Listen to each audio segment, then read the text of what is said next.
करें chapter of integration. Integration अपन इस चीज से स्टार्ट करते हैं पहले कि कितना पार्ट पढ़ना है, कौन सा कितना मार्क का आएगा एग्जाम में, कहाँ क्या इंपॉर्टेंट है उस चीज से। देखो इंटीग्रेशन को ब्रॉडली दो पार्ट में क्लासिफाई कर सकते हैं। एक है आई इनडेफिनिट इंटीग्रेशन और एक है DI डेफिनिट इंटीग्रेशन। इसके अंदर में बहुत सारा परपंच है। कुल मिला के मैं बता देता हूँ आपको कि टाइप का नंबर होगा 34 अराउंड, आसपास 34 अलग अलग टाइप का क्वेश्चन पढ़ेंगे। DI के अंदर में 3-4 ग्रैंड कैटेगरी है, उसमें डिवाइड कर सकते हैं। एक है DI बाई II कि यहाँ जो सीखेंगे इसके मदद से वहाँ कुछ कुछ करेंगे। दूसरा है प्रॉपर्टी, ये सबसे आसान है और सबसे ज़बरदस्त यही है प्रॉपर्टी। एंड तीसरा है यहाँ पे limit as a sum. Don Bosco में जो लास्ट क्वेश्चन आया था वो यही था, लिमिट एज अ सम। कुछ कुछ होता है, वो क्या होता है जिस टाइम आएगा तो समझेंगे हम लोग। II के अंदर में देखो टाइप कितना हुआ टोटल 34। एग्जाम के अंदर में अगर अपन बात करें तो CBSE के एग्जाम में टोटल 3 क्वेश्चन आता है। कितना क्वेश्चन आता है? मतलब ये 3 तो डायरेक्ट बेनिफिट है और फिर इनडायरेक्ट बेनिफिट के नाम पे आपको AOI का चैप्टर मिलेगा और डिफरेंशियल इक्वेशन का चैप्टर मिलेगा। अगर आपको इंटीग्रेशन आता है तो AOI से एक 6 मार्क का क्वेश्चन आएगा जो आप बिल्कुल कर पाएंगे, और डिफरेंशियल इक्वेशन से टोटल 10 मार्क आएगा जिसमें 4+6 या 4+6 का डिवीजन रहेगा। वहाँ पे भी 4 वाला जो है वो डिफरेंशिएशन पे बेस्ड होता है, लेकिन 6 वाला जो है वो इंटीग्रेशन पे बेस्ड होता है, तो वो आपके इनडायरेक्ट बेनिफिट है। तो कुल मिला के देखो 3 क्वेश्चन यानी कि यहीं पे हो गया 12 मार्क, 3 × 4 आएगा ये, ठीक है। इसके अलावा 6 मार्क AOI का और 6 मार्क डिफरेंशियल इक्वेशन का, तो टोटल कितना हो गया देखो तो 24। मतलब 24 मार्क कंप्लीटली इंटीग्रेशन पे डिपेंड करता है कि इंटीग्रेशन आपको आता है कि आपको इंटीग्रेशन नहीं आता। प्लस डिफरेंशिएशन में क्या था कि डिफरेंशिएशन जो अपन ने सीखा खतरनाक लेवल का, एप्लीकेशन के टाइम पे उनका कोई काम नहीं था। मतलब जब AOD हम लोग पढ़ रहे थे तो चाहे इंक्रीजिंग डिक्रीजिंग हो, चाहे टेंजेंट नॉर्मल हो, चाहे मैक्सिमा मिनिमा हो, कभी भी बहुत ही हाई प्रोफाइल लेवल का इंटीग्रेशन नहीं मिला हम लोग, सॉरी डिफरेंशिएशन नहीं मिला हम लोग को। लेकिन इसका जो एप्लीकेशन है ना उसमें कुछ भी यूज़ हो सकता है, मतलब हाई प्रोफाइल ही यूज़ होता है जनरली। तो इसलिए पूरा इंटीग्रेशन समझ में आना बहुत ज़्यादा जरूरी है कि यहाँ तक हर बात समझ में आया आप लोग को। और खास बात सुनो, ये जो 3 क्वेश्चन आएगा इसमें से 2 आएगा आपके II से और 1 आएगा DI से।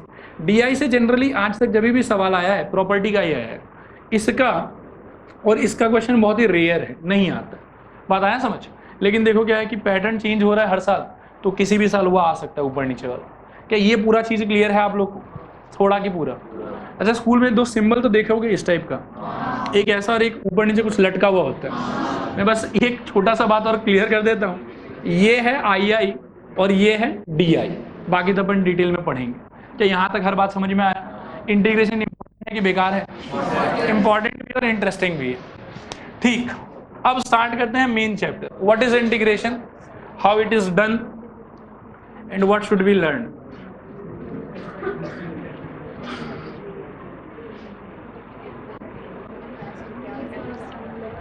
देखो शुरुआत के एग्जाम्पल को दिल से मत लगाना, बस ध्यान से सुनना। सोचो एक कोई कांच का टुकड़ा है, ठीक है, आप यहाँ खड़े हो, चेहरा लटका हुआ आपका, किसी बात से पता नहीं क्यों बहुत गुस्सा आया आपको और कोई आपको एक हथौड़ा पकड़ा दे और कहे कि ये कांच तुम्हारा ही है, जो करना करो, क्या करोगे? अटैक, मतलब तोड़ोगे क्या? पाउडर, ऐसा हो जाएगा ये, समझ रहे हो? अगर अपन ऐसा सोचें कि ये हथौड़ा मारना, दिस वाज बेसिकली DDX, आप इस कांच का DDX कर रहे थे, और एक्चुअल में रियल सेंस में भी यही मीनिंग है इसका कि स्मॉल से स्मॉल एलिमेंट लिया जाता है, अपन एकदम टुकड़ा टुकड़ा कर देते हैं उस चीज़ को। बात आया समझ? ये हो गया डिफरेंशिएशन, तोड़ना। और अगर आपके पास में कोई ऐसा तरकीब है, कोई फेविकॉल, फेविक्विक, फेविस्टिक और कुछ है क्या, गम और चलो जो भी है, डेंड्राइट वेंड्राइट यहाँ से यहाँ इस तरीके से जाने को बोलते हैं हम लोग डिफरेंशिएशन। लेकिन अगर कोई तरीका ब्रह्मांड में ऐसा है जिसके मदद से यहाँ भी आया जा सकता है, वही तरीका कहलाएगा इंटीग्रेशन। क्या ये बात समझ में आया? जवाब बेटा, हाँ, आलस से भरे हुए हैं आप लोग, लेकिन कोई बात नहीं, समझ में आ रहा कि नहीं आ रहा? फिर दोहराता हूँ, देखो अगर आप इस कांच के टुकड़े पर अटैक कर करके इसका पाउडर बना देंगे, और अगर अपन उसको कहें कि कांच के टुकड़े से पाउडर बनाया, इस प्रोसेस को मैं अगर डिफरेंशिएशन का नाम दूं, तो अगर कोई तरीका ऐसा है जिसे पाउडर से दोबारा कांच का टुकड़ा बना सकते हैं, उस प्रोसेस को ही अपन क्या कहेंगे, इंटीग्रेशन। इसको मैथमेटिकल टर्म्स में अब समझने का ट्राई करते हैं। देखो ये क्या है, सपोज करो कि कोई एक फंक्शन है जिसका ddx में कर रहा हूँ, उसे कैपिटल fx है, इसका ddx में कर रहा हूँ और करके मेरे को कुछ एक स्मॉल fx एक नया फंक्शन मिल रहा है। किसी भी फंक्शन का डिफरेंशिएशन हमको दोबारा फंक्शन देगा। Now integration is some process which will be applied on this to obtain this. क्या ये बात समझ में आया? दोहराते हैं। देखो, एक फंक्शन था कैपिटल fx, उसका आप क्या कर रहे थे, ddx, और ddx करके आपको क्या मिल रहा था, स्मॉल f ऑफ x। जोर से बोलना, क्या मिल रहा था, स्मॉल f ऑफ x। अब अगर कोई ऐसा प्रोसेस है जो अपन स्मॉल f ऑफ x पे अप्लाई करें सो दैट कि कैपिटल f ऑफ x निकल के बाहर आ जाए, उसी प्रोसेस का नाम है इंटीग्रेशन। क्लियर है? अब आगे बात सुनो, जैसे कहीं पे डिफरेंशिएशन करना था तो अपन सिंबल लगाते थे ddx। क्या सिंबल लगाते थे, ddx। लेकिन कहीं पे इंटीग्रेशन करने का सिंबल होगा, मैं दिखाता हूँ। एक तो ये लटका हुआ चीज होगा, ये s होता था, s को थोड़ा हीट कर दिया तो ये मतलब क्या कि फैल गई है, s टाइप से। बात आया समझ? और ये इनफैक्ट इसका लॉजिक भी यही है, ये समेशन वर्ड से निकला है। लेबनीज का दिया हुआ ये सिंबल है, समेशन s से रिप्रेजेंट होता है, तो उसी से क्या कि कहीं ना कहीं ये सिंबल बन के आया। ठीक है, तो एक तो ये लटका हुआ सिंबल बनाएंगे, अब बगल में लिखेंगे dx। क्या लिखेंगे बताओ, और जैसे यहाँ पे ddx के बाद में अपन जगह खाली छोड़ देते थे कि हाँ जिसका करना है, जिस मतलब बकरा को काटना है उसको यहाँ बैठाया जाएगा कि हाँ आज तुम कटेगा। क्लियर है? वैसे इंटीग्रेशन के टाइम पे क्या है कि ऐसा सिंबल बना के छोड़ देते हैं कि हाँ आज बकरा हलाल यहाँ पे होगा। बात आया समझ? अरे रिस्पॉन्सिव रहो आप लोग, तब मजा आएगा। क्लियर है यहाँ तक? कोई डाउट कहीं पर भी? Very good. तो ये यदि सिंबल है और ये बकरा का हलाल होने का जगह है, तो ऐसा कोई बात होना चाहिए कि integration of small fx must give me what, capital fx। Process समझ में आया? एंड इसी चीज के वजह से इसको कहा जाता है रिवर्स प्रोसेस ऑफ डिफरेंशिएशन। मतलब एक फंक्शन होता है, उसका डिफरेंशिएशन करके अपन कहीं पे पहुंचते हैं, इस चीज के इफेक्ट को यानी कि डिफरेंशिएशन की इफेक्ट को नलीफाई करने के लिए, उसको खत्म करने के लिए, दोबारा वहीं पहुंचने के लिए जहां से आए थे, जो प्रोसेस यूज होता है, that is known as integration. Clear है कि डाउट है? थोड़ा है कि पूरा है? अब एक खास बात सुनो, अब यहाँ एक परपंच है। परपंच ये है, मानो कि अगर अपन ddx ऑफ कैपिटल fx ना करके ऐसा करें कि कैपिटल fx प्लस कोई कांस्टेंट c लिखा हुआ हो, तो अभी आफ्टर डिफरेंशिएशन इसका रिजल्ट और इसका रिजल्ट डिफर थोड़ी करेगा। डिफर करेगा, डिफर नहीं करेगा। देखो, differentiation of capital fx will be small fx, क्योंकि पहले वो हो रहा था तो आज भी वही हो रहा होगा। ठीक है, एंड c अगर कांस्टेंट है तो उसका डिफरेंशिएशन क्या होगा, जीरो होगा।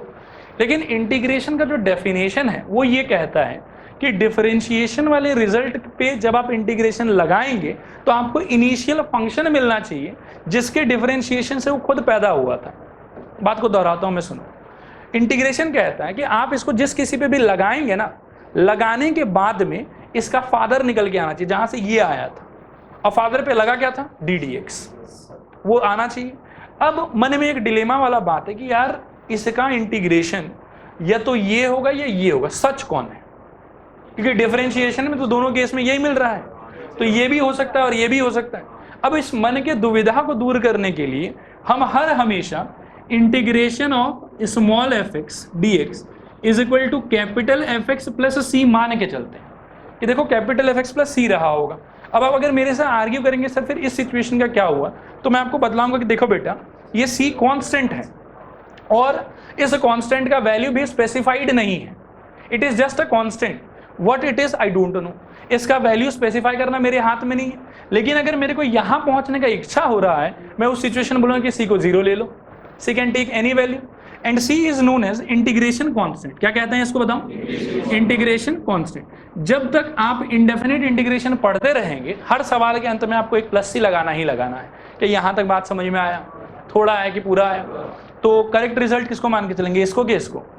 एक्चुअल में दोनों इक्विवेलेंट ही है, खाली यहाँ पे अपन ऐसा सोच लें कि यहाँ पे क्या हुआ हुआ है बताओ, यहाँ पे c को 0 माना हुआ है। क्या माना हुआ है? कोई डाउट है कहीं पर भी? थोड़ा सा नोमेनक्लेचर पे ध्यान देते हैं। देखो, ये जो s टाइप है और ये जो dx है, ये दोनों मिला के बनता है सिंबल, सिंबल ऑफ इंटीग्रेशन। क्या ये बात समझ में आ रहा है आप लोग को? जैसे ddx क्या हुआ करता था, सिंबल ऑफ डिफरेंशिएशन, वैसे ये दोनों मिला के क्या होगा, सिंबल ऑफ बोलो जोर से बोलो, इंटीग्रेशन। ddx में जो बकरा हलाल होने के लिए अंदर जाता था उसको मात्र फंक्शन कहते थे, कोई नया नाम नहीं था उसके लिए, ठीक है। यहाँ लेकिन नया नाम है, इसको अपन कहते हैं इंटीग्रैंड। इंटीग्रैंड, देखो बात समझ में आ रहा है कि नहीं आ रहा, क्या नाम है बताओ, जोर से बोलो, इंटीग्रैंड। फिर जो रिजल्ट निकल के आता है ना, ये वाला पूरा का पूरा, इसको कहते हैं इंटीग्रल। क्या कहते हैं बताओ, जोर से बताओ, ठीक है। ये इंटीग्रैंड है, ये इंटीग्रल है, और ये दोनों मिला के क्या है, सिंबल ऑफ इंटीग्रेशन। मतलब ये और ये कभी इंटीग्रेट नहीं होता, ये दोनों कहीं पे है, मतलब इनके अलावा जो भी है वहां पे उसको इंटीग्रेट करना है, उनको छोड़ के ये लोग दोनों मिलके तो सिंबल ही रिप्रेजेंट करता है बस। फिर जिसका इंटीग्रेशन हो रहा है वो खुद कहलाता है इंटीग्रैंड। इंटीग्रेशन करने के बाद जो निकल के आता है वो कहलाता है इंटीग्रल, और उसमें हमेशा एक प्लस सी रहेगा जब तक अपन इंडेफिनिट से डील करेंगे। प्लस सी का नाम क्या होगा, इंटीग्रेशन कांस्टेंट। क्या यहाँ तक पूरा बात समझ में आया? और इस पूरे प्रोसेस का नाम है इंटीग्रेशन। पूरा प्रोसेस जब आप पूरा कर लेंगे तो उसको कहेंगे हम लोग क्या, इंटीग्रेशन। और जैसे इसको क्या कहते थे हम लोग, डिराइवेटिव, उसको क्या कहेंगे बताओ, इंटीग्रेशन। इसका एक नाम और है, वो बाय डेफिनेशन आता है, ड्यू टू डेफिनेशन आता है। एक्चुअली अपन साफ साफ समझ रहे हैं यहाँ पे कि integration is the reverse process of differentiation. Actually integration nullifies the effect of differentiation. सही कह रहा हूँ ये बात? तो यहाँ पे इसका एक नाम और आता है एंटी डिराइवेटिव। जैसे डिराइवेटिव हो गया कि डिराइवेशन करो आप, ये डेरिवेटिव निकालो उसका, ये डिफरेंशिएशन करो उसका, तो इंटीग्रेशन ना कह के कभी कभार वो ऐसा भी कह देता है कि find the anti derivative of the following function. ठीक है, ऐसे तो जनरली वो यही कहेगा कि फाइंड द इंटीग्रेशन, ये फाइंड द इंटीग्रल, लेकिन कभी कभी ये भी कह सकते हैं कि find the anti derivative. Anti derivative find करने का मतलब कुछ नहीं है, इंटीग्रेशन ही करना है आपको। क्या यहाँ तक बात समझ में आया? कहीं पे भी कोई भी डाउट है 100% आगे चल सकते हैं। अब एक खास बात और सुनो, जब ये पूरा कहानी आपको समझ में आ गया तो यहीं पे अपन एक बात और समझ सकते हैं कि यदि कोई फंक्शन है, मान लो कि gx नाम ले लेते हैं, कन्फ्यूजन नहीं होना चाहिए, gx, उसमें सपोज करो एक बार मैं डिफरेंशिएशन लगा रहा था, पता नहीं कुछ रिजल्ट आता, उसके पहले ही मैंने उस पर इंटीग्रेशन लगा दिया। ठीक है, क्या आंसर आएगा यहाँ, gx खुद। Very good. ये कितने लोग को नहीं समझ में आया ये बताओ? Very good. सुनो, सपोज करो ddx ऑफ gx hx, तो by definition integration of hx क्या होता, gx होता। ये समझ में आ रहा है आप लोगों को? हाँ, gx प्लस c होता है, ये कुछ होता, ठीक है। लेकिन यहाँ एक चीज सोचो, क्या हुआ यहाँ पे, हुआ ये कि gx का ddx हो, मतलब एक प्रकार से क्या है, hx आया, और हाथों हाथ उसका आपने इंटीग्रेशन कर दिया तो क्या आ गया, gx ही आ गया। और दोनों चीज जब साइमल्टेनियसली अप्लाई हो रहा है तो अपन प्लस सी वाला नाटक नहीं खेलते। क्या ये लॉजिक समझ में आया आप लोग? थोड़ा है कि पूरा है?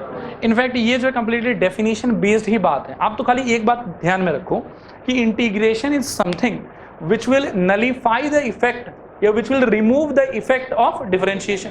और साइमल्टेनियसली अगर दोनों को अप्लाई कर रहे हैं कहीं पे, मतलब कुछ हो ही, मतलब होगा ही नहीं उसका। बात आ रहा है समझ? कभी कभी इसको ऐसे ना करके ऐसे भी अपन कर सकते हैं कि पहले इंटीग्रेशन लगा दिया और साथ में इसके पहले कि वो कुछ देता, मैं उस पर डिफरेंशिएशन लगा दी। यहाँ पे भी आंसर क्या होगा, यहाँ पे भी आंसर gx ही होगा, क्योंकि अल्टीमेटली बात तो कुछ हो ही नहीं रहा। ये लोग एक दूसरे को क्या कर रहे हैं, कैंसर टाइप कर रहा है कुछ। पूरा लॉजिक आया समझ में?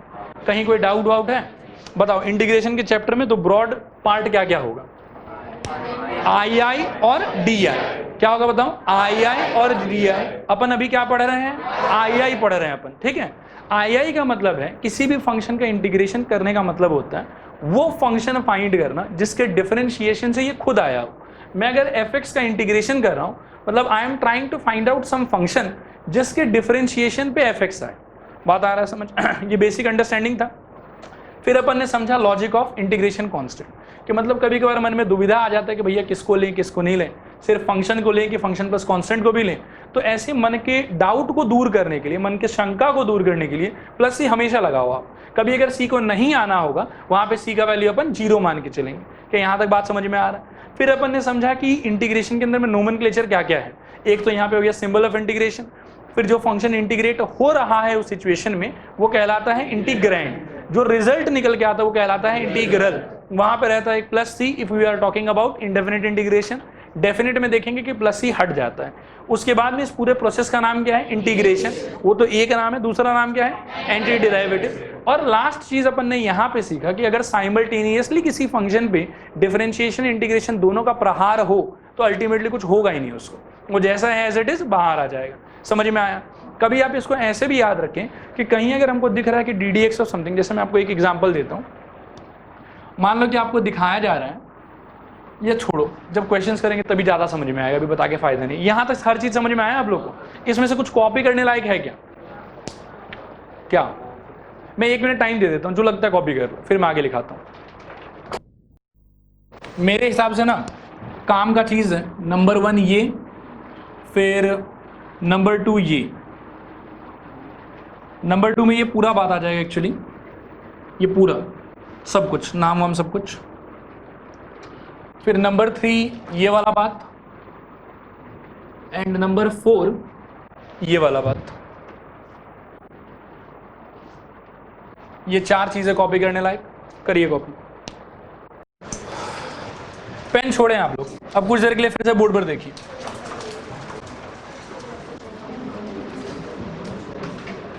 देखो, इंटीग्रेशन के बेसिक अंडरस्टैंडिंग को ले लेने के बाद में अब महत्वपूर्ण है कि अपन कुछ कुछ फॉर्मूला सीखें कि इंटीग्रेशन में फॉर्मूला क्या है क्या नहीं है। कुल मिला के 14 फॉर्मूला है और 3-4 बहुत ही हाई प्रोफाइल अंडरस्टैंडिंग है। अब इनको देखो एक एक करके। डिफरेंशिएशन में सबसे पहले किसका फॉर्मूला सिखाया था आप लोगों को? D d x of x.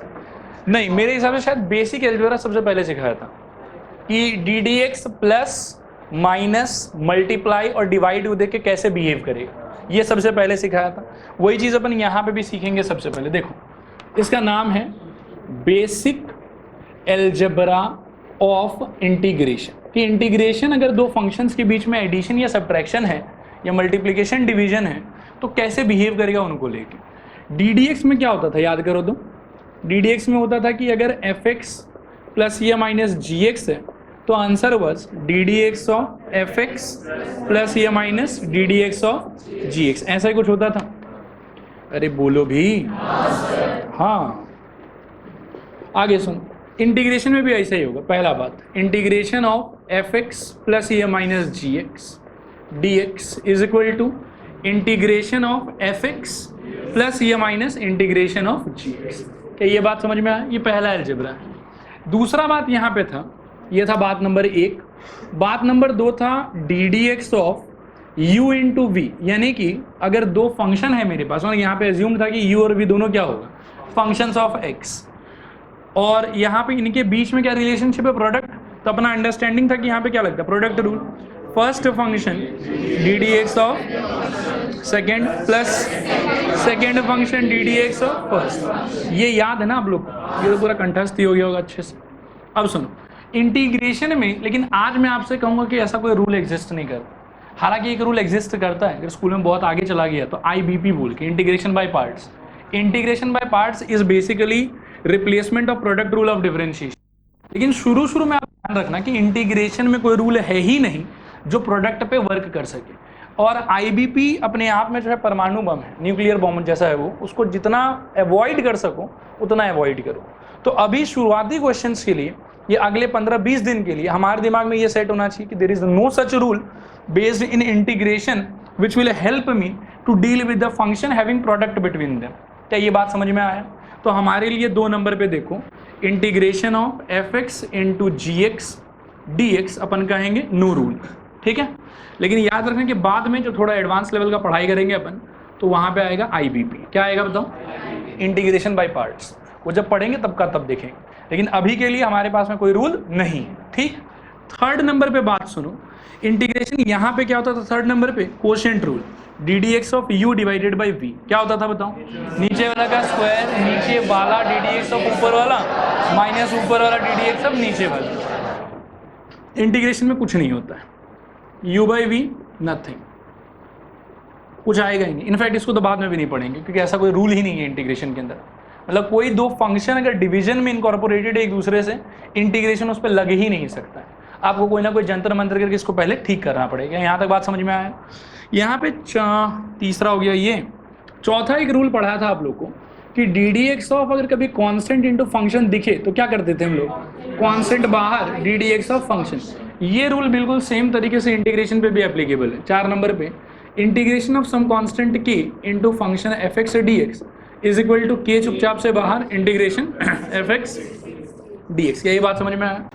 पांचवा एक छोटा सा अंडरस्टैंडिंग है, मैं बता देता हूँ अच्छे से, कि इंटीग्रेशन ऑफ मान लो कि एक गोला है यहाँ पे और यहाँ पे dx, ठीक है।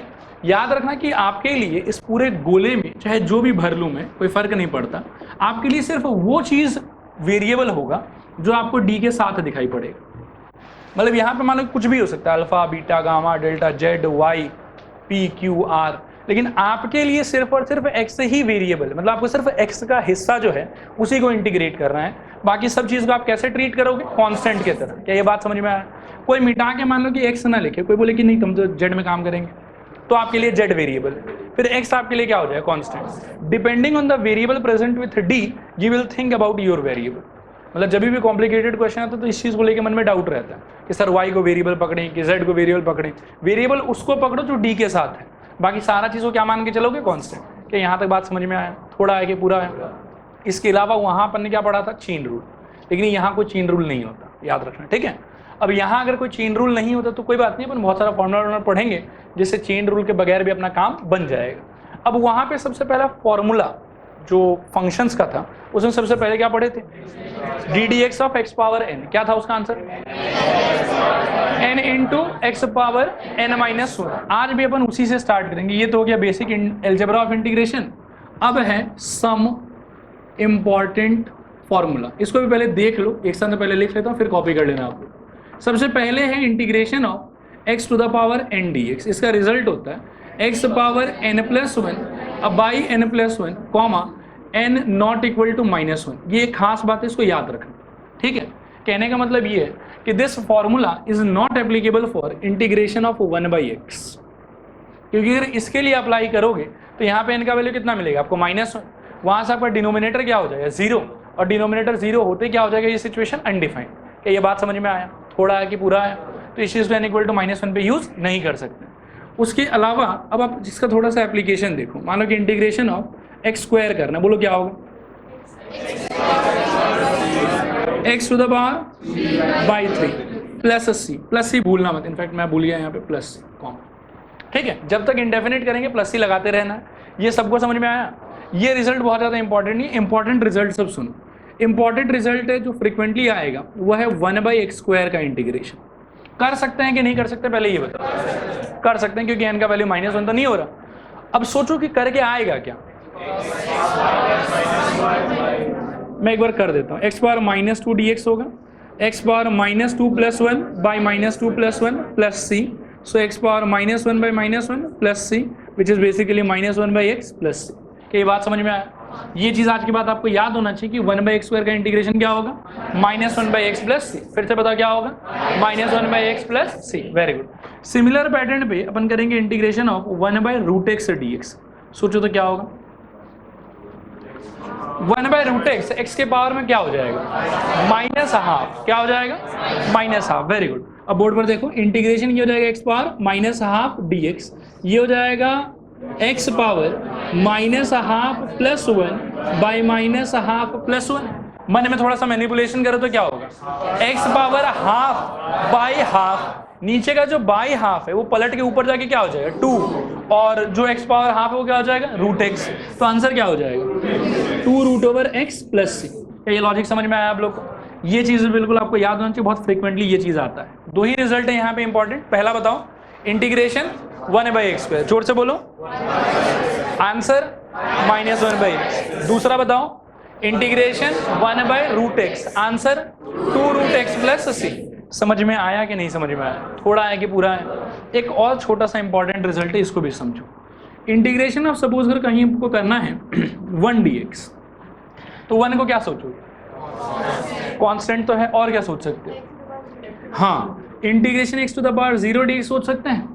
क्या आ जाएगा answer, x to the power 0 plus 1 by 0 plus 1 plus c, this is equal to x plus c। क्या ये बात समझ में आया?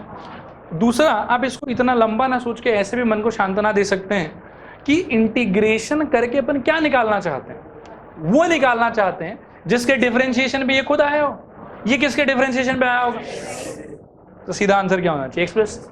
लॉजिक आया समझ? कई बार तो ये लॉजिक ही बहुत काम आता है हम लोग के, ये लॉजिक मालूम होना चाहिए हम लोग को। क्लियर है यहाँ तक? देखो पिछले क्लास मैंने आप लोग को शायद बेसिक एल्जेब्रा ऑफ इंटीग्रेशन बता दिया होगा, 4 या 5 बेसिक एल्जेब्रा था। फिर फॉर्मूला का चार्ट अपन स्टार्ट किए थे जिसमें से सिर्फ एक फॉर्मूला लिखाया था और उसका एप्लीकेशन दिखाया था। पहला फॉर्मूला आप लोग का ये वाला था कि integration x to the power n dx is equal to क्या होगा और n पे क्या कंडीशन होना चाहिए। दूसरा फॉर्मूला है आपका इंटीग्रेशन 1/x dx, ठीक है।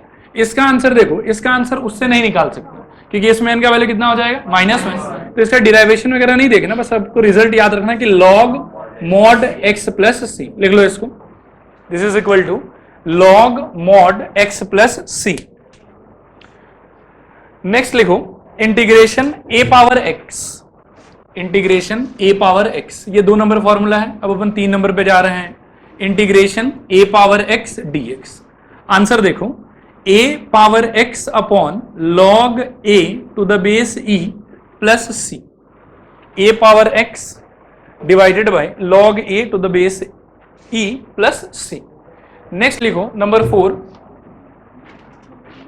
4 में देखो अपन क्या करेंगे कि एक एक करके ट्रिग्नोमेट्री स्टार्ट करते हैं। आप लोग कुछ देर के लिए बोर्ड पर देखो, ट्रिग्नोमेट्री कितना रेशियो था टोटल, 6 रेशियो था, ठीक है। स्टार्ट करते हैं, इंटीग्रेशन साइन एक्स एक होगा, नेक्स्ट क्या होगा इंटीग्रेशन कॉस एक्स, नेक्स्ट क्या होगा इंटीग्रेशन टेन एक्स, उसके बाद क्या होगा इंटीग्रेशन कॉट एक्स, उसके बाद क्या होगा integration sec x d x, उसके बाद क्या होगा integration cosec x d x, ठीक है। इनका आंसर मैं बताता हूं, 4 5 6 7 8 9।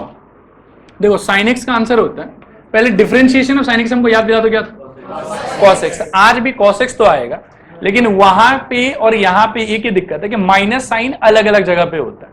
जैसे डिफरेंशिएशन में साइन एक्स का डिफरेंशिएशन था कॉस एक्स, इंटीग्रेशन होगा माइनस कॉस एक्स, और कॉस एक्स का डिफरेंशिएशन था माइनस साइन एक्स, इंटीग्रेशन होगा only sine x, minus sine नहीं रहेगा वहां पे, ठीक है। तो इसका आंसर क्या हो जाएगा बताओ, minus cos x plus c. इसका आंसर क्या होगा साइन एक्स प्लस सी। अच्छा टेन एक्स का आंसर देखो मैं बता देता हूं, अपन को याद रखना है log mod sec x plus c. Cot x का आंसर होता है log mod sin x plus c. sec x का आंसर होता है log mod sec x plus tan x plus c. और cosec x का आंसर होता है log mod cosec x minus cot x plus c, ठीक है। ये 6 ट्रिग्नोमेट्री और उनका सारा का सारा फॉर्मूला देख लो इनको ध्यान से, कुछ इसमें समझने का नहीं है, डायरेक्टली ये रिजल्ट्स आपको याद रखना है, ठीक है। ये याद रहेगा तो ही अपन आगे बढ़ पाएंगे। अच्छा इसमें एक खास बात मैं बोलना चाहूंगा कि यहाँ पे मैंने ये जो सारा फॉर्मूला लिखा है इसमें सारा का सारा ट्रिग्नोमेट्री विथ पावर 1 कवर हो गया। आप समझ रहे मैं क्या कहना चाह रहा हूँ कि अगर ट्रिग्नोमेट्री के पावर में 1 रहता है तो कोई भी ट्रिग्नोमेट्री हो चाहे अपने को कोई फर्क नहीं पड़ेगा, सबका फॉर्मूला अपन जानते हैं। इनके अलावा 4 फॉर्मूला मेरे पास और है, वो मैं एक एक करके आपको दिखाता हूं क्या है क्या नहीं है। सबसे पहला फॉर्मूला है मेरे पास integration sec square x d x, और दूसरा है मेरे पास integration cosec square x d x. तीसरा मेरे पास है sec x into tan x d x, और आखिरी मेरे पास है cosec x into cot x d x. देखो इनमें क्या खास बात है कि जैसे पावर 1 के लिए तो अपन सबका फॉर्मूला जानते हैं, लेकिन पावर 2 के लिए अपन सिर्फ सेक स्क्वायर और कॉसेक स्क्वायर का आंसर जानते हैं। फिर वापस से पावर 1 के लिए सबका जानते हैं, पावर 2 के लिए मात्र 2 आदमी का जानते हैं, और प्रोडक्ट के नाम पे भी 2 ही जोड़ा ऐसा है जिनके प्रोडक्ट का डायरेक्ट आंसर हमको मालूम है। सपोज कोई हमसे पूछ ले कि integration sin x into cos x का आंसर क्या होगा, तो डायरेक्टली मेरे पास कोई आंसर नहीं है कहने के लिए, बात आया समझ। कोई मेरे से पूछ ले कि बताओ integration tan x into sine x का आंसर क्या होगा, मेरे पास नहीं है कहने के लिए कुछ भी। लेकिन अगर कोई मेरे से पूछे कि sec x into tan x क्या होगा, तो कुछ ना कुछ आंसर मेरे पास में होगा। अब आप एक बात पे याद कर, जो मैंने आपको पिछले क्लास सिखाया था कि किसी भी फंक्शन fx का इंटीग्रेशन अगर gx आ रहा है, इसका क्या मतलब होता है, इसका मतलब ये होता है कि gx के डिफरेंशिएशन पे fx पहले आया होगा, यही बात होता है। अब आप सोचिए कि सेक स्क्वायर x का इंटीग्रेशन करने का मतलब क्या है, वो फंक्शन फाइंड करो जिसका डिफरेंशिएशन आपको सेक स्क्वायर x देगा। सोचो वो कौन था, टेन एक्स था। डिफरेंशिएशन तो अच्छे से याद है हम लोग को, तो इसका आंसर क्या होना चाहिए टेन एक्स प्लस सी। समझ में आया सबको। सिमिलरली cosec स्क्वायर किसके डिफरेंशिएशन पे आता था, cot के डिफरेंशिएशन पे आता था, बट एक्चुअली cosec स्क्वायर नहीं आता था, क्या आता था माइनस cosec स्क्वायर। लेकिन यहाँ पे cosec स्क्वायर होने की वजह से हमारा जो आंसर है वो minus cot x plus c हो जाएगा, सो दैट कि जब इसका डिफरेंशिएशन आप करो तो माइनस माइनस आपस में बैलेंस हो जाए। समझ में आ रहा है। Similarly sec x into tan x किसके डिफरेंशिएशन पे आता था? sec x के, तो इसका answer sec x plus c होगा। फिर आप सोचो कि cosec इंटू cot किसके में आता था? एक्चुअल में ये cosec में आता था, तो अपन इसीलिए आंसर क्या लिखेंगे? Minus cosec x plus c। देखो ये पूरा चीज समझ में आया कि नहीं आया? थोड़ा आया कि पूरा आया? ट्रिग्नोमेट्री में फिर से कहते हैं, देखो ध्यान रखना कि ट्रिग्नोमेट्री में पावर 1 के लिए हम लोग सबका आंसर जानते हैं, पावर 2 के लिए हम लोग सिर्फ 2 आदमी का आंसर जानते हैं, और प्रोडक्ट में भी हम लोग सिर्फ 2 आदमी का आंसर जानते हैं। बाकी जो प्रोडक्ट वगैरह है, for example sine into cos या साइन इंटू सेक, ये कुछ भी सेक इंटू कॉसेक, उन सब का आंसर निकालने का अपन धीरे धीरे क्या है कि टेक्निक सीखेंगे। वो टेक्निक अपन आगे चल के पढ़ेंगे यहाँ पे, लेकिन फॉर्मूला के नाम पे मात्र इतना ही फॉर्मूला है ट्रिग्नोमेट्री के अंदर में। समझ में आया पूरा का पूरा? आप लोग को कॉपी करिए इन सारे।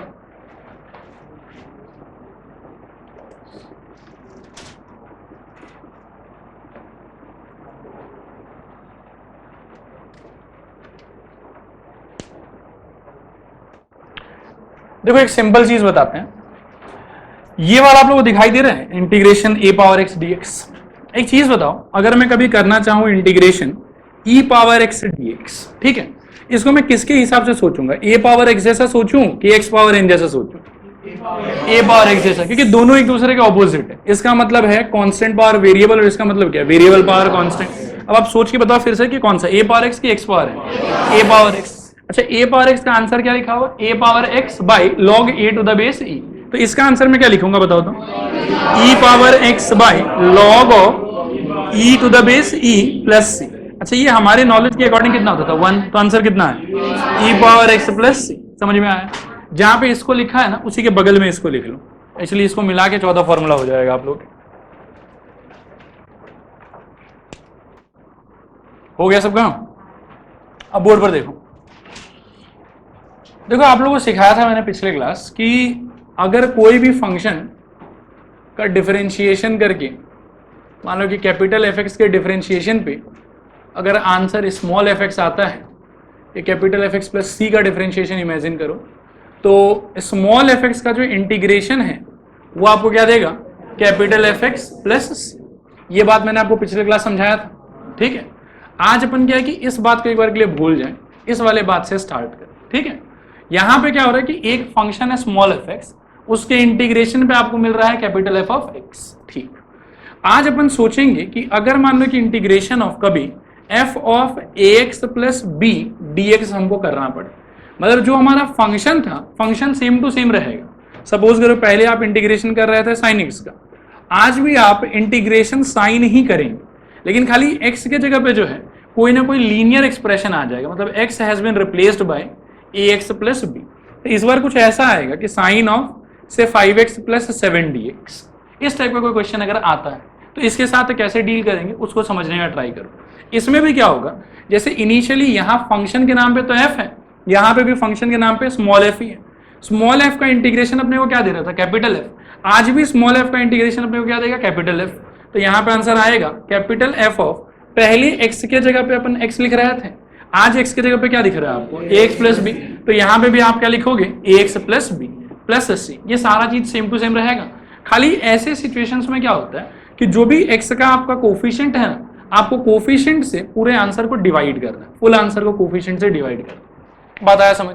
स्कूल में अगर ये हिस्सा कराया हो तो स्कूल में ऐसा कोई नाटक किया जाता है कि integration f of ax plus b into d of ax plus b divided by, ये कुछ ऐसा करते हैं वो लोग, ठीक है। लेकिन ये सब लॉजिक एकदम फर्जी है, बेकार है। आप तो सीधा यही बात याद रखना कि जो भी एफ एक्स का आंसर है f of a x plus b का सेम आंसर होगा, ठीक है। जहां जहां पहले एक्स सोच के आंसर लिख रहे थे, आज आप वहां वहां ए एक्स प्लस बी सोच के आंसर लिखोगे और फाइनल रिजल्ट को आप एक्स के कोफिशिएंट से डिवाइड कर दोगे। क्या कर दोगे बताओ? एक्स के कोफिशिएंट से डिवाइड। और इसको अपन याद रखेंगे इस नाम से, दोहराना मेरे साथ, बोलो वी लव लीनियर। फिर से बोलो वी लव लीनियर। क्योंकि ये क्या हो रहा है, देखो लीनियर का ही तो ट्रांसफॉर्मेशन हो रहा है। जो पहले एक्स था वो आज किसी लीनियर एक्सप्रेशन में ट्रांसफॉर्म हो गया है, जहां पे एक्स के कोफिशिएंट में कोई एक नंबर आया है और उसके साथ जुड़ा हुआ भी कोई ना कोई एक नंबर है।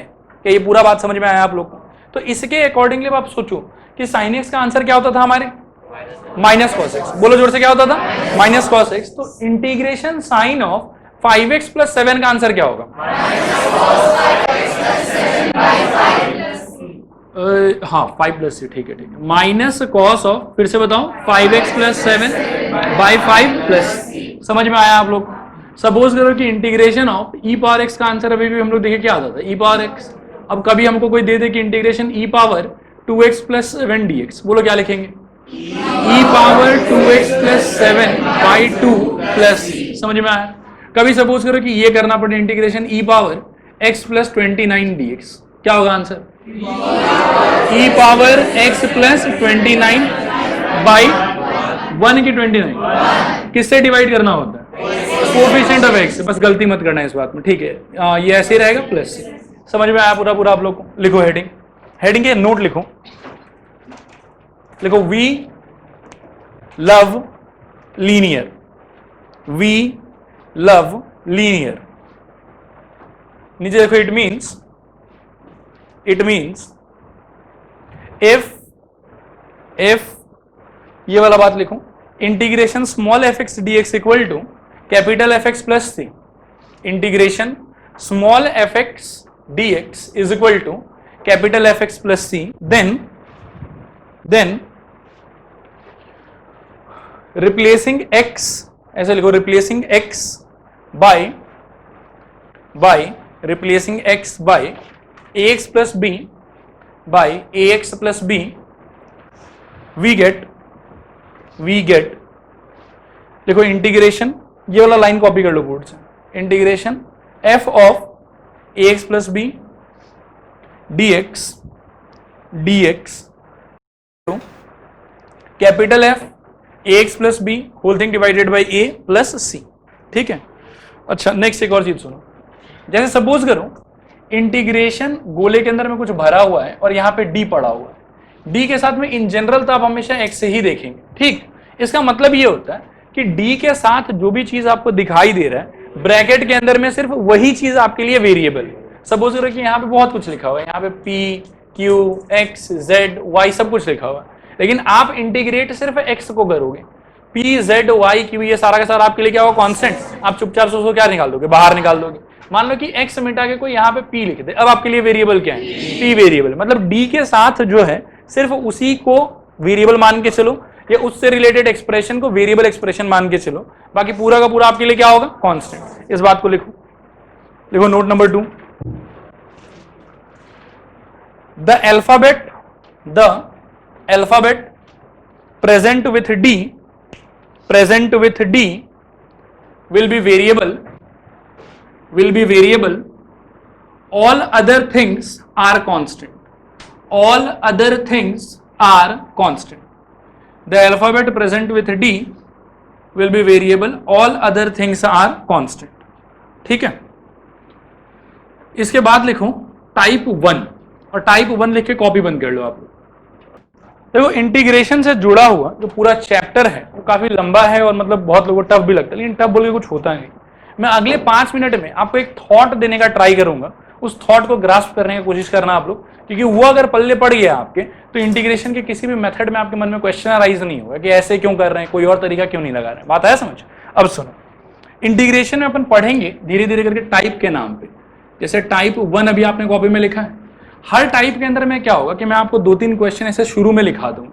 जैसे टाइप 1 में अपन प्रैक्टिस करेंगे tan स्क्वायर एक्स dx और cot स्क्वायर एक्स dx, मतलब जो भी इस टाइप का थीम क्वेश्चन है कि यहाँ पे कौन सा मेन मतलब कि फंक्शन से हम लोग को डील करना है, वो आपको यहाँ 2-3 क्वेश्चन में दिखाई दे देगा।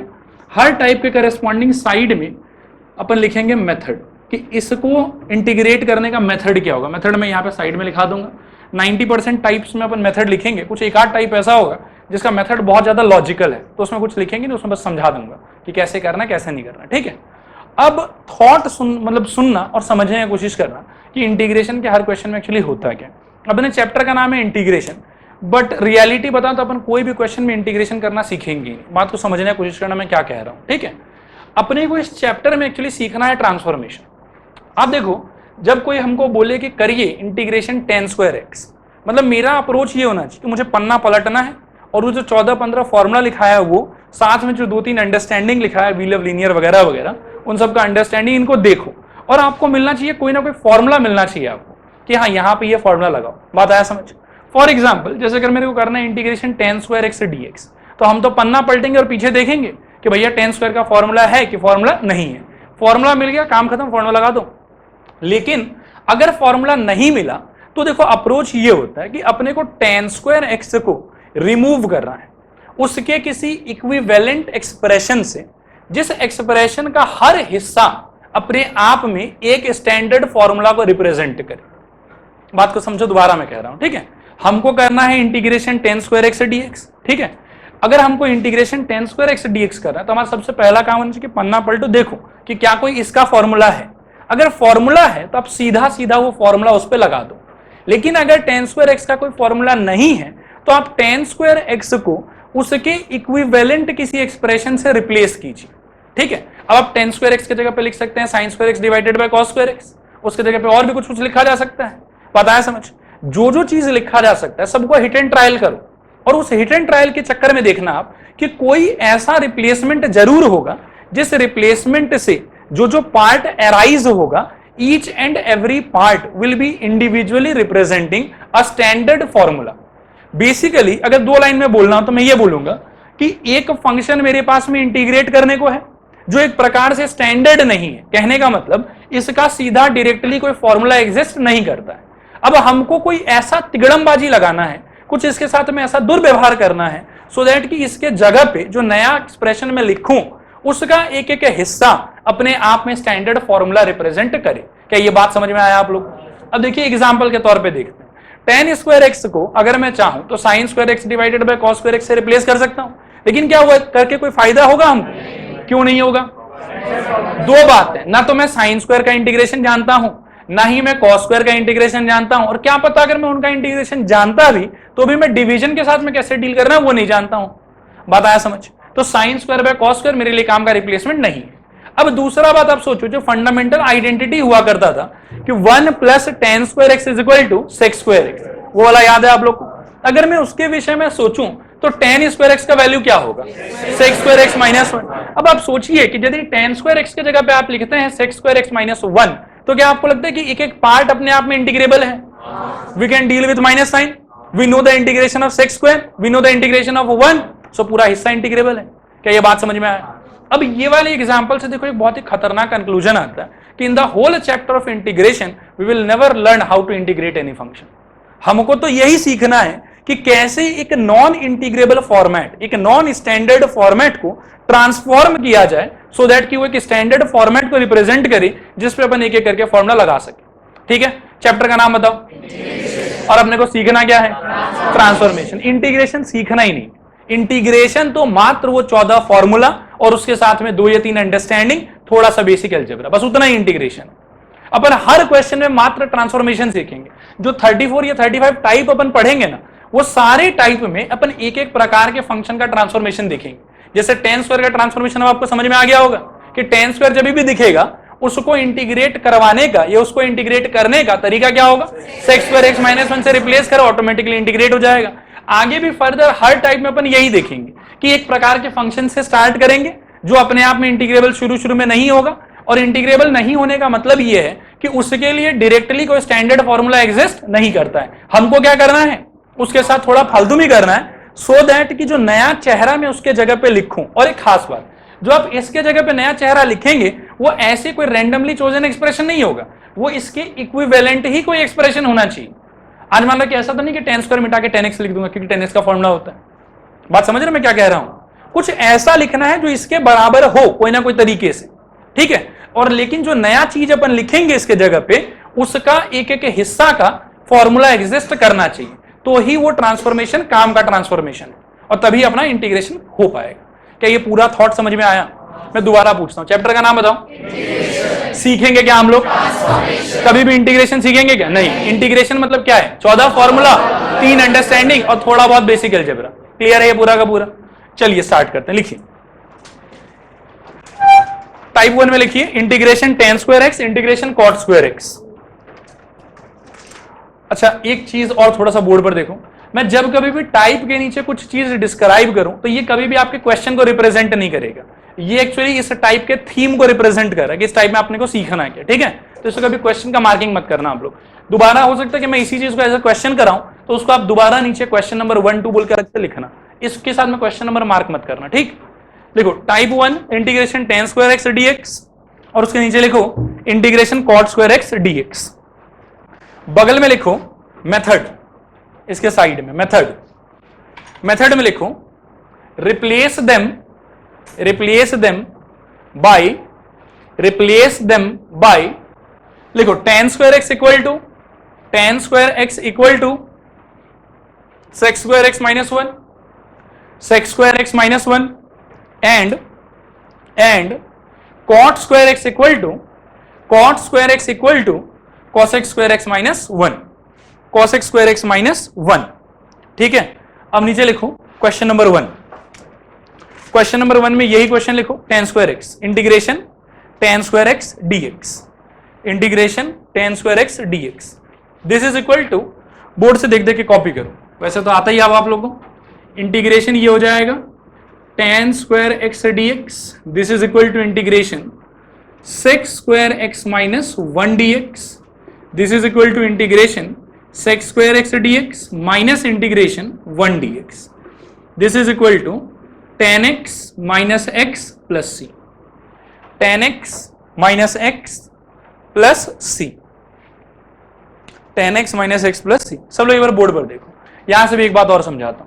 देखो क्या होगा कि जब आप रिप्लेसमेंट करेंगे ऑब्वियसली काफी सारा पार्ट मतलब कि खुलेगा, और इन जनरल जब भी ये खुलेगा तो सिंस इंटीग्रेशन से डील कर रहे हैं, और आप याद रखना कि आपको मल्टीप्लीकेशन पे डील करना नहीं आता है, आपको डिवीजन पे डील करना नहीं आता है, तो generally what ever transformation you will use will always be related by plus और माइनस। पता है समझ? और प्लस और माइनस पे इंटीग्रेशन क्या होता है, स्प्लिट होता है।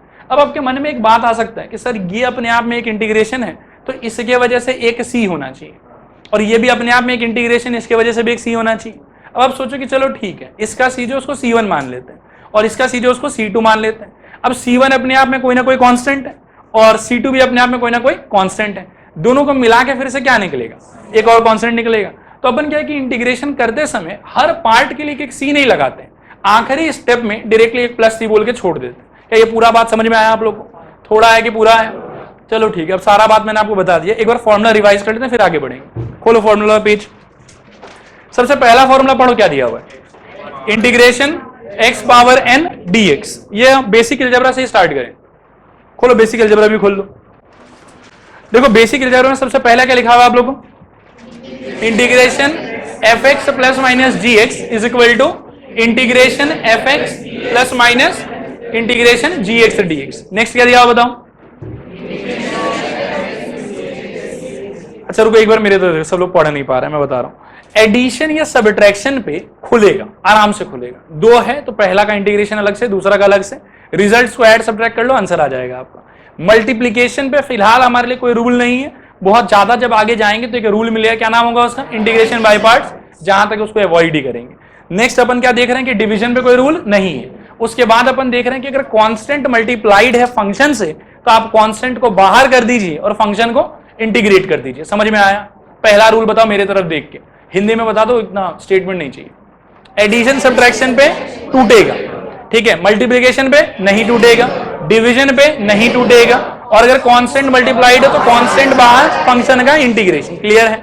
अब आ जाओ फॉर्मूला पे। पहला फॉर्मूला पढ़ो क्या है, इंटीग्रेशन, रुको मैं बोलता हूं मेरे पीछे पीछे बोलो, बोलो integration x power n dx is equal to x power n plus 1 by n plus 1 comma n not equal to -1।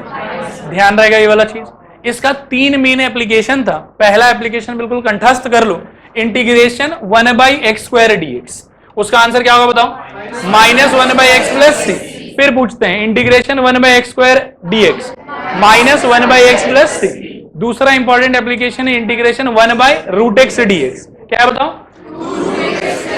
Very good. फिर से मैं क्वेश्चन बोलता हूं, इंटीग्रेशन 1/√x dx। आंसर बताओ, याद रहना चाहिए ये। Integration 1 dx x plus c, integration 1 dx, फिर बोलो x प्लस c। दूसरा फॉर्मूला बताओ, इंटीग्रेशन, इतना हल्का बोल रहे, फिर बोलो इंटीग्रेशन 1/x dx। आंसर बताओ, log mod x plus c। तीसरा बताओ, a power x dx। Answer बताओ, a power x by log a to the base e plus c. इसका एक छोटा सा एप्लीकेशन है e power x, integration e power x is equal to e power x plus c, same to same रहेगा। Next उसके बाद में trigonometry है। एक बार मेरे तरफ देख लो फिर से, ये बात पे मैं निशान लगा देता हूं कि ये बात अपने को याद रहे। ट्रिग्नोमेट्री में पावर 1 के लिए I know integration of every trigonometric function, power 2 के लिए सेक का मालूम है, कोसेक का मालूम है, पावर 3 के लिए तो किसी का भी नहीं जानते। प्रोडक्ट के लिए अपने को 2 का प्रोडक्ट मालूम है, पहला क्या बताओ सेक एक्स टेन एक्स और दूसरा क्या बताओ cosec x cot x. Clear है? अब पढ़ना स्टार्ट करो। बोलो integration sin x, integration cos x, integration tan x. नहीं इसमें गड़बड़ा दिए, बोलो फिर से। Integration cot x, integration sec x, very good. Integration cosec x, integration sec square x. देखो ये जो बाद का 4 इंटीग्रेशन है ये तो शायद डायरेक्टली ही याद रहेगा आप लोग को। वो थॉट आप लोग खाली याद रखना कि सेक स्क्वायर के इंटीग्रेशन का मतलब है उस व्यक्ति को फाइंड करो जिसका डिफरेंशिएशन सेक स्क्वायर आया होगा।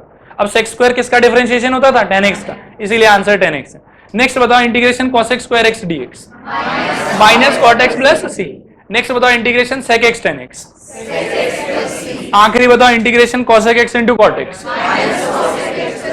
समझ में आया पूरा का पूरा? इसके अलावा एक अंडरस्टैंडिंग था वी लव लीनियर। 3 बार बोलो वी लव, नहीं पूरा वी लव भी बोलना है। बोलो वी लव लीनियर, फिर बोलो वी लव लीनियर, फिर बोलो वी लव लीनियर। अंडरस्टैंडिंग फिर से दोहरा देते हैं, याद रखना इसको। Integration small f x d x is equal to, अगर capital f x d x हो मतलब capital f x plus c हो रहा है, अगर आपके एक्स के जगह पे कोई लीनियर एक्सप्रेशन का रिप्लेसमेंट आता है तो आपका आंसर एज इट इज रहेगा, खाली फाइनल आंसर के एक्सप्रेशन को आपको एक्स के कोफिशिएंट से डिवाइड करना है। एप्लीकेशन को थोड़ा और डिटेल में समझ लो। We know integration cos x equal to what? अभी पढ़ाया, फिर बताओ sin x की माइनस sin x।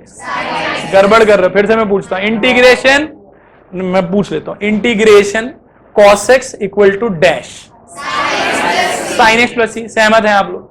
अब मेरे को बताओ कि integration cos of 5x plus 7 is equal to what? Sine of 5x plus 7 holding. Very good, बहुत खुश हूं मैं आप लोग से। Integration cos square x dx क्या हो जाएगा?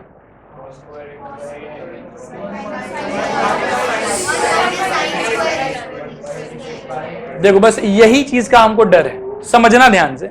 वी लव लीनियर का मतलब है कि x के जगह पे अगर कोई रिप्लेसमेंट आप लगाते हैं तो उससे डील हो जाएगा। समझो, ये मैं डिटेल में दिखा देता हूं। इंटीग्रेशन cos x dx हमारे लिए था sin x प्लस सी। मैंने पूछा कि cos of 5x plus 7 dx कितना होगा? आपने कहा sir sin of 5x plus 7 divided by 5 plus c. बिल्कुल सही है, कोई दिक्कत नहीं, बिल्कुल उचित है ये आंसर। नेक्स्ट मैंने आपसे पूछा कि cos स्क्वायर x dx क्या होगा? अब एक चीज देखो, अपन सीख रहे हैं वी लव लीनियर, मतलब x अगर खुद किसी लीनियर एक्सप्रेशन से रिप्लेस होता है तो आंसर एज इट इज रहेगा। लेकिन यहाँ x थोड़ी रिप्लेस हो रहा है, x की जगह पे तो आज भी x है। यहाँ तो पावर चेंज हो गया, पावर चेंज हो गया मतलब आपका फंक्शन ही चेंज हो गया, मतलब आप पुराना फॉर्मूला यूज ही नहीं कर सकते हो। लॉजिक आया समझ में? x अगर किसी लीनियर एक्सप्रेशन से रिप्लेस होता है then you can use the same formula, the final answer must be divided by coefficient of x। But अगर फंक्शन के पावर में कोई बदलाव आता है तो आप वो अंडरस्टैंडिंग यूज नहीं कर पाएंगे। क्या ये बात समझ में आया? मान लो कि यहाँ पे cos पावर 5 आ जाए, कुछ कर पाओगे क्या? यहाँ पे कुछ नहीं कर पाओगे। क्लियर है लॉजिक? लॉजिक का नाम फिर से बताऊं। और ये काम कब आता है? जब x रिप्लेस हो किसी लीनियर एक्सप्रेशन से, लेकिन फंक्शन के पावर में कोई बदलाव आने पे ये काम नहीं करेगा। क्लियर है? Very good. और इसके अंदर आखिरी लॉजिक आप लोगों को बताया था कि d के साथ में जो भी लेटर लिखा हुआ हो, मान लो कि इंटीग्रेशन dp लिखा हुआ है मतलब p वेरिएबल है, इंटीग्रेशन dq लिखा हुआ मतलब q वेरिएबल है, इंटीग्रेशन dz लिखा हुआ मतलब z वेरिएबल है, उस लेटर के अलावा कोई भी letter alpha beta gamma delta x y z सब कुछ हमारे लिए क्या हो जाएगा? कांस्टेंट। समझ में आया ये चीज? ये तरीका समझ में आया आप लोग को? और आखिरी बात जो सिखाया आप लोग की चैप्टर का नाम क्या है? इंटीग्रेशन। अपन लेकिन सीखेंगे क्या?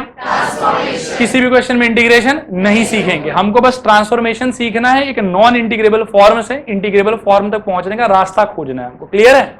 चलिए नेक्स्ट क्वेश्चन लिखिए, question number 2, integration cot square x dx, integration cot square x dx। नहीं ये टाइप 2 नहीं, टाइप 1 ही चल रहा है, जब टाइप नहीं आएगा मैं बोल दूंगा।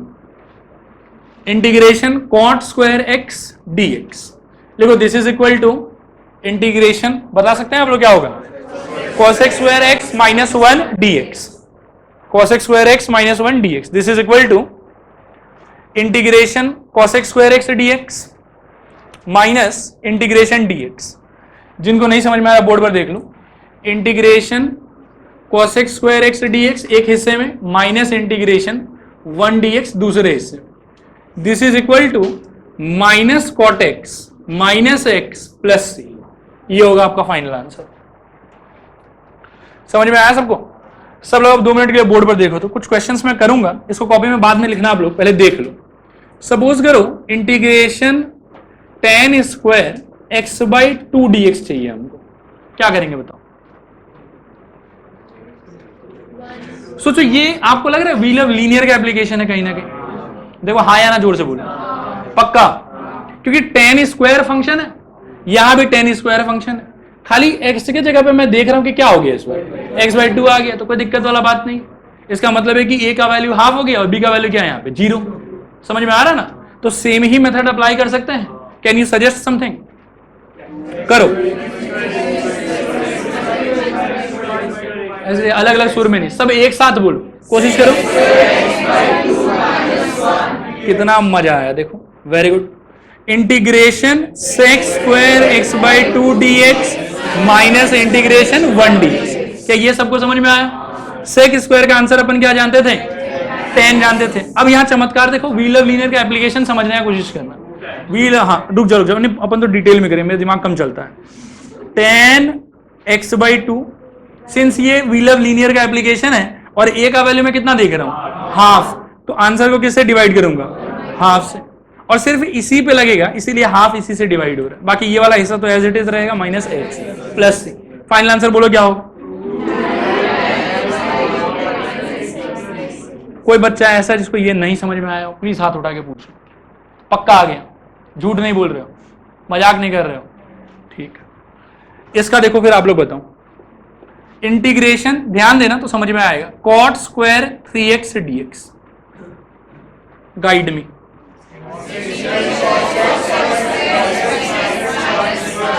एक भी विद्यार्थी अगर कॉपी की तरफ झांकेगा तो मैं नहीं लिखूंगा। सब लोग प्लीज बोर्ड पर देखो और एक साथ हमको बताओ, बोलो।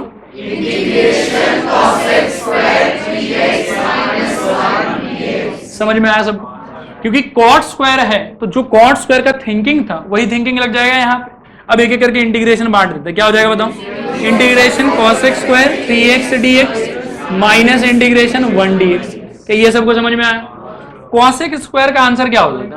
माइनस cot, और क्या आपको लग रहा है कि ये व्हील ऑफ लीनियर का एप्लीकेशन है? क्या हो जाएगा बताओ? Minus cot of 3x by 3 minus x plus c.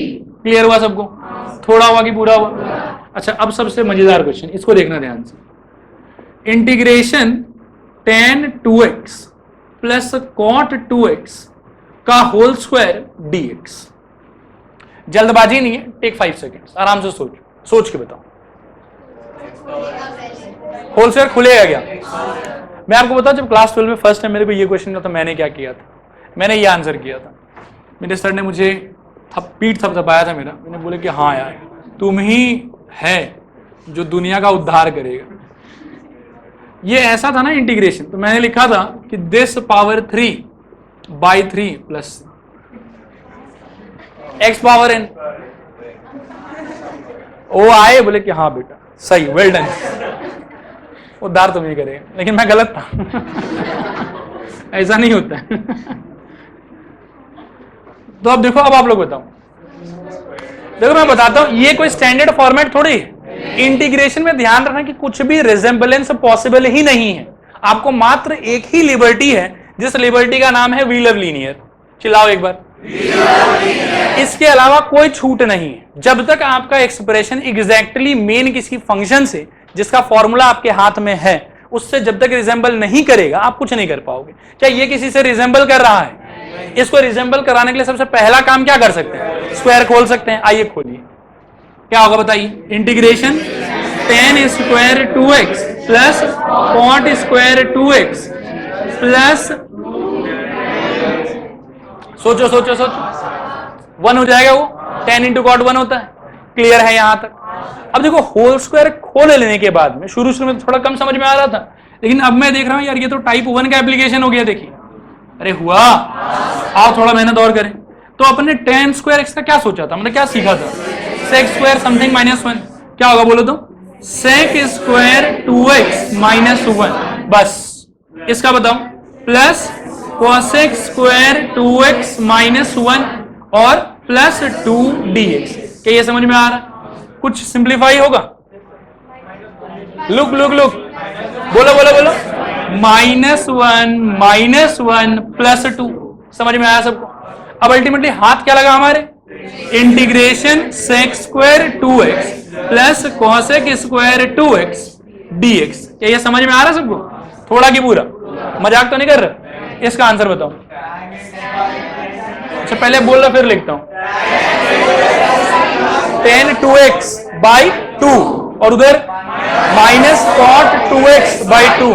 ये बाई 2 क्यों लगा रहे हो? अच्छा हाँ प्लस से, फिर उसके बाद बताओ बाई 2 क्यों लगा रहे हो? We love linear. जब भी पूछूं मुंह से यही बात निकलना चाहिए। क्या निकलेगा बताओ? वेरी गुड, कॉपी कर लो। अब लोग कॉपी करना है ये क्वेश्चन और ये क्वेश्चन, 3 क्वेश्चन कॉपी करना है।